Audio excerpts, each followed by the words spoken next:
söylerse söylesin hepsi boş. Kanıtı var mı yahu elinde ha? Kim inanır o Havva denilen meczuba? Daha önceden de ulu orta her yerde tuttu konuştu. Ne oldu? Hiç. O yüzden sen boşa vesvese yapma Rıfat ağa. Bana hiçbir şey olmaz. Kafanı çalıştır biraz Halil. Kafanı çalıştır. Bu sefer işin içinde Gonca var. Bu sefer işin içinde toprak var, toprak. Toprak senin karşına geçip de Mehmet'i sen mi öldürdün baba? Gonca'nın babasının katili sen misin dediğinde böyle geniş geniş cevap verebilecek misin? Ha? Doğru. O zaman sen de cesedi nasıl ortadan kaldırdığını anlatırsın torununa. Ha? Bak aklıma geldi. Sonra bu durumu kullanıp bana nasıl şantaj yaptığını, kızın Canan'la beni nasıl zorla evlendirdiğini de anlatırsın. Beni iyi dinle Rıfat. Ben yıllardır yaptığım hatanın ağırlığıyla yaşıyorum. Hayatım cehenneme döndü. Hiç sevmediğim bir kadına sırf sen istiyorsun diye karım demenin ızdırabıyla yaşıyorum. Sense karşıma geçmiş, tahtından beni izleyen bir kralcılık oynuyorsun. Bana hesap soracağına sen önce kendinle yüzleş. Ha?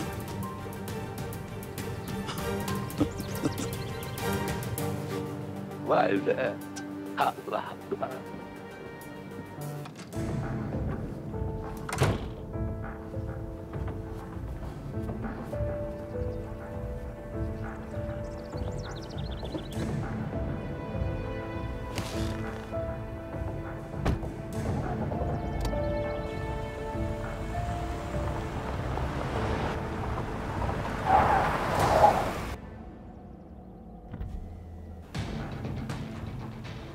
Ben seni kovmadım mı bu evden?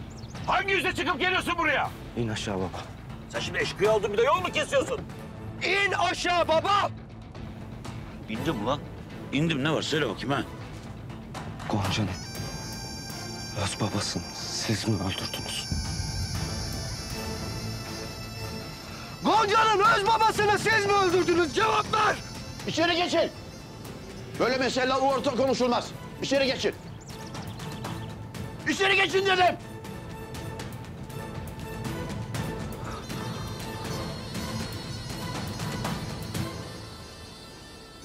Şimdi konuşun ne konuşacaksınız.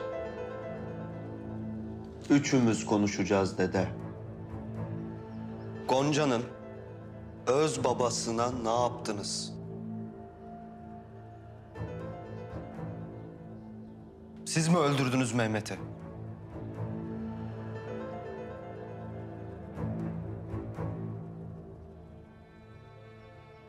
Ya bir cevap verin! Evet. Ben öldürdüm. Duydun mu dediğimi? Ha? Kaşının üstünde gözün var dedim. Çöktüm ümüğüne, ben öldürdüm. Sonra da gittim Eğirdir Gölü'ne attım. Balıklara yem ettim. Tamam mı? Oldu mu oğlum? Duymak istediğin şeyi duydun mu? Rahatladın mı? Ha? Söyle bana, rahatladın mı?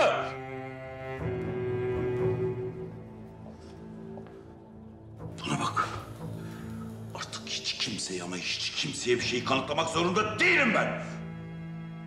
Bunları kafana kim sokuyorsa, kim babanı sana düşman ediyorsa, ki ben onların isimlerini tek tek biliyorum. Git onlara söyle. İstediğinizi başardınız de. Babam artık bana düşman oldu de. Bir daha sakın, sakın bana baba deme. Artık birbirimize iki yabancıyız.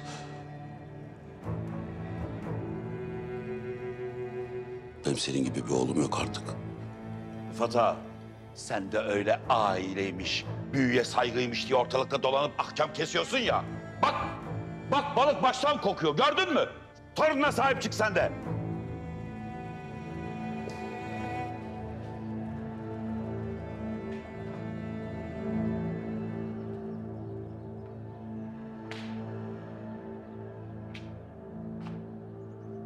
Anlattıklarını duyacağım ha. Ölseydim daha iyiydi. Arabaların anahtarlarını, banka ve kredi kartlarını, her şeyi bırak. Bundan sonra şirkete de gelme. Nereye istiyorsan git. Artık tahammülüm kalmadı. Yalnız senden bir ricam var. Bu aileye biraz saygın, bir nebze sevgin varsa uğraşma bizimle.